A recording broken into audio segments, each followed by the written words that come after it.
ये इन्होंने गाड़ी दी है, देखो कोई रिमूव उतार के नहीं दिया है, खुद अपना करो भाई। ये एक्सपीरियंस यहाँ का टाटा मोटर्स। तो गाइस ये आफ्टर सर्विस ये करके दी है, धूल मिट्टी पूरी गाड़ी में। और क्या कर सकते हैं, देखो पूरी गाड़ी में भाई अगर उन्होंने कपड़ा भी मारा हो, देखो सर्विस हुई है गाड़ी की। ये एक्सपीरियंस रहा है यहाँ का।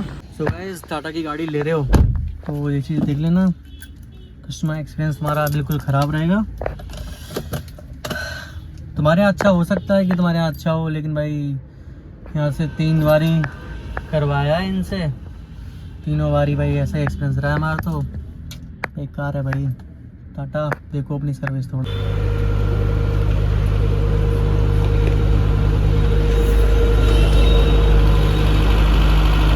अगर आप टाटा लेते हो तो आपको ये चीज़ देखनी पड़ेगी, आपको ये चीज़ फील करनी पड़ेगी कि भाई अगर आप लेते हो तो आपका सर्विस कहीं ना कहीं आपको अच्छी नहीं मिलेगी। क्योंकि आपने देखा होगा, मैंने आप कुछ ऐड करूँगा, क्योंकि हमारी 20,000 की जो सर्विस होती है हमने वो कराई थी। और डीलरशिप का हमारा एक्सपीरियंस इतना ही ख़राब था, इतना ख़राब था क्या बोलें। और भाई वो कॉस्ट क्या करा होगा, इस कॉस्ट ने किया था 14,000 रुपये। जी हाँ, 14,000 रुपये एक प्रोडक्ट पंच की अगर तुम सर्विस करो, इसमें ब्रेक पैड्स वगैरह सारा कुछ चेंज हुआ है। और आप देख सकते हो मैं वीडियो में कि किस तरीके से गाड़ी उन्होंने पूरी गंदी दी है, बिल्कुल ना ही कोई वॉश की है, ना ही कोई अंदर से डीप क्लीनिंग की है। ऊपर से उनके नखरे अलग थे कि अभी हम नहीं करेंगे, अभी बहुत गाड़ियाँ हैं हमारे पास। तब कि हम अपना स्लॉट बुक करके गए थे उनसे, उसी टाइम पे गए थे। तो कुछ चीज़ें ऐसी हैं जो टाटा को सुधारनी चाहिए, बट ये डीलर टू डीलर वेरी करता है। मुझे नहीं पता आपके यहाँ अच्छा डीलर हो तो वो अच्छी सर्विस देता हो, लेकिन हमारे यहाँ पे एक ही है सिर्फ सर्विस करता है, और सर्विस सेंटर भी बहुत छोटा है। आप वीडियो में देख सकते हैं कि जब हम गए थे तो दोपहर में गए हुए थे, अराउंड 1 बजे का हमारा स्लॉट था, और हमको वहाँ पे 5 से 6 बज गए थे। तो उनका जो हमारे वाइपर थे, इनफैक्ट वाइपर के हमने पैसे पहले दे दिए थे। ये जो हमारे वाइपर हैं, ये वाइपर ब्लेड चेंज हुए थे, तो उन्होंने वो शोरूम बंद होने के बाद, हमारे बोलने के बाद चेंज किए थे उन्होंने। तो अगर हम ध्यान नहीं देते वो भी चेंज नहीं करते। सो ये चीज़ें कुछ आपको सर्विस में ध्यान देनी चाहिए, जैसे कि आपके ब्रेक पैड्स वगैरह हो गए, वो चेक करते हैं, वो दिखाते हैं सही है नहीं सही है, लेकिन हमारे बिल्कुल घिस गए थे पता नहीं। तो ठीक है जो भी है, अगर आप टाटा लेते हो तो सर्विस की भाई सर्विस तो भूल ही जाओ, क्योंकि आपका सर्विस एक्सपीरियंस बहुत ही ख़राब रहता है। तो आप सर्विस ज़्यादा एक्सपेक्ट नहीं करोगे कि अच्छी तुम्हें ट्रीट करेंगे, ये करेंगे। लेकिन हाँ, उसके बाद हमने उनकी कंप्लेंट की थी। कंप्लेंट करने के बाद उन्होंने बोला कि आपको हम डीप क्लीनिंग देंगे पूरी गाड़ी की, लेकिन उसके बाद उनका कोई भी हमारे पास मैसेज नहीं आया है, ना ही कुछ। और अराउंड ये वीडियो में शूट कर रहा हूँ आफ्टर 6 मंथ। उसके बाद हमारी 20,000 थी, तो मैं आपको दिखा देता हूँ एक सेकंड। तो अब मैं आपको दिखाता हूँ कि अभी हमारी गाड़ी चल चुकी है 29,900। तो इसकी 15,000 रुपये सर्विस होती है। तो देखो अब गंदी अभी भी अंदर से है, लेकिन हम उसके बाद हमने डीप क्लीन पूरा अच्छे से बाहर से हमने वॉश कराया था। पैसे उन्होंने नहीं दिए हमको, तो खुद से ही हमने वॉश कराई अपनी गाड़ी के लिए भाई, क्योंकि एक सर्विस सेंटर पर जाते हो, इनफैक्ट सबसे बेसिक चीज़ होती है कि आप उसको वॉश करके दो। और बाकी गाड़ियां पे वॉश होके आई थी, क्योंकि वो उन्होंने बोला था कि हमारा कुछ वाटर पंप ख़राब हो गया है। चलो ठीक है, आपका वाटर पंप ख़राब हो गया, लेकिन आप बाहर से भी तो धुलवा सकते हो। आप हमारे की बोल देते कि लीजिए आपको हम पैसे देते हैं अपना, आप इसको वॉश करा लीजिएगा। लेकिन कोई भी उनकी तरफ से कुछ भी नहीं दिया गया, सिर्फ फेक कमेंटमेंट दी गई कि और जहाँ के वहाँ GM वगैरह, तो उन्होंने बोला कि आप हमको कॉन्टेक्ट करना, आके मिलना, लेकिन भाई इतना टाइम नहीं होता है। और हाँ, इसमें आपको बता दूँ 3 साल में हमारा ये जो फ्यूल पंप होता है, फ्यूल पंप ख़राब हुआ था। मैं आई थिंक मैं बेड पे हमारे घर से गाड़ी पिक करती, उसके लिए भाई इच्छा है कि हाँ वो घर से लेके गए थे।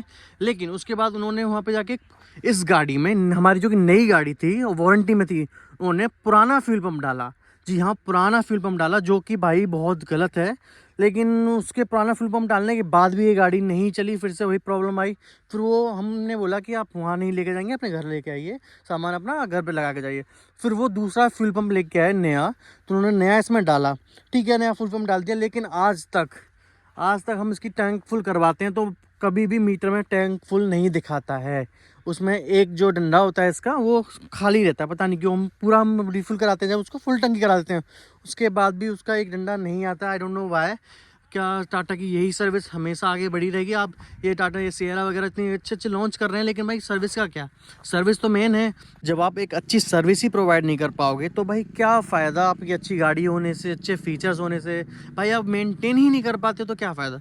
तो भाई ऐसे ही इनका चलता है। और लास्ट टाइम हमने एक बार इसका अलाइनमेंट करवाया था, तो अलाइनमेंट उनको ठीक से नहीं हुआ था। फिर हमने बोला कि अलाइनमेंट आउट है, तो वो थोड़ा इधर उधर होता था, लेकिन फिर मशीन के बाद उन्होंने फिजिकली चला के ठीक किया था।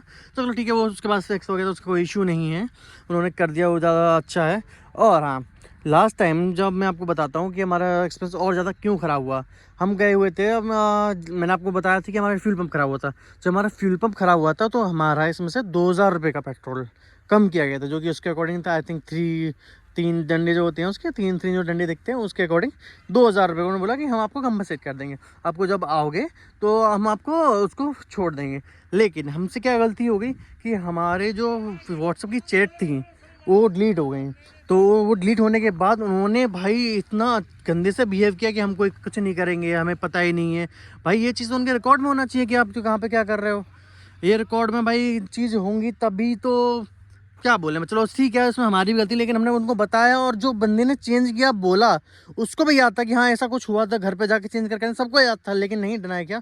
फिर हमारे बहुत कहने के बाद थोड़ा सा भाई गुस्सा ही जाता है, तो गुस्सा उसको हमको आ गया भाई, हमने बोला सुना दिया उसको कि बोला। फिर उन्होंने बात किया, जो कि हमारे जो अपॉइंट करते हैं, जो हैंडल करते हैं साहब जो वो सर्विस के टाइम पे, ठीक है। तो उन्होंने बोला चलो ठीक है मैं कंपनसेट कर दूंगा, लेकिन उनको ऐसी है फिर बात ठीक है। उन्होंने बोला कंप्लेंट वगैरह मत करना, लेकिन भाई कंप्लेंट वगैरह मत करना दैट इज़ नॉट फेयर। फिर हमने उनकी एक कंप्लेंट की, और कंप्लेंट करने के बाद उन्होंने कॉल की हमको, और 2-3 लोग कनेक्ट हुए, उन्होंने बुलाया कि ऐसे कस्टमर से बात करते हैं, तो उन्होंने सॉरी वगैरह बोला। तो ठीक है, वो बोला चलो ठीक है वो सब चीज़ करते हैं। लेकिन भाई साथ सर्विस की बात, तो भाई सर्विस तो ठीक की, सर्विस करने वालों ने ठीक करी, लेकिन भाई उसका एवरेज आज भी वही सा है, 13-14 का एवरेज देती है मैक्स, अगर तुम अच्छे से ठीक से चलाते हो लोकल में। 17-18 ये मोस्टली देती है हाईवे पे, उससे ज़्यादा एक्सपेक्ट नहीं करते, क्योंकि 100-120 गाड़ी चलती है तो ठीक है। और गाड़ी के कुछ चीज़ें बताता हूँ, जो कि चीज़ें बहुत सही है बाकी भाई। 3 महीने, हमारे 3 साल हो गए हैं, ऑलमोस्ट 3.5 साल हो गए हैं, तो ओवरऑल एक्सपीरियंस ठीक है। तो मैं अगर रेकमेंड करूँगा, अगर टाटा की गाड़ी लेते हो तो भाई आपको थोड़ा सा सर्विस सेंटर का थोड़ा देखना पड़ेगा, क्योंकि भाई थोड़े सर्विस सेंटर ऐसे ही हैं आपका। और जो यहाँ का सर्विस सेंटर है हमारे यहाँ यूपी के 13 का बुलंदशहर का, वो इतना बड़ा भी नहीं है, बहुत छोटा सा, इसमें 3 बे हैं, सिर्फ 3 ही गाड़ी, 3 नहीं सिर्फ 2 ही गाड़ियों सर्विस करते हैं।